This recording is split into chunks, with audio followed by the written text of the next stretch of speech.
லைக்குக்கு ஆசைப்பட்டு லைவ் ஸ்ட்ரீமிங்கில் அளவுக்கு அதிகமாக உணவை சாப்பிட்ட யூடியூபர் வயிறு சிதைந்து லைவில் உயிரிழந்த சம்பவம் அதிர்ச்சியை ஏற்படுத்தியுள்ளது. இது குறித்து விரிவாக பார்க்கலாம் இந்த தொகுப்பில். சமூக வலைதளத்திற்கே தங்கள் வாழ்வை அர்ப்பணிக்க தயாராக உள்ள பலர் லைக்குகள் பெறவும் குறுகிய காலத்தில் பிரபலமடையவும் எதை வேண்டுமானாலும் செய்ய தயாராகி விடுகின்றனர். அதற்காக சேலஞ்ச் என்ற பெயரில் ஆபத்துகளை தானாய் தேடி சென்று குதிக்கின்றனர்.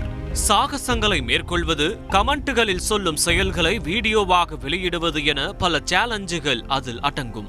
அதிலும் உணவை பிரதானமாக வைத்து செய்யப்படும் சேலஞ்சை மேற்கொள்ள ஆர்வமாயிருக்கும் ஃபுட்டீஸ் பலரும் இப்போது முக்பங் என்ற சேலஞ்சை வெறிக்கொண்டு செய்து வருகின்றனர். அதாவது கேமரா முன் வகை வகையான உணவுகளை படையலிட்டு அதனை ஒரே ஆளாக அமர்ந்து ருசிப்பதை வீடியோவாக வெளியிடுவதுதான் இந்த முக்பங் சேலஞ்ச். இந்த சேலஞ்ச் வீடியோக்கள் உலகளவில் படு ஃபேமஸ்.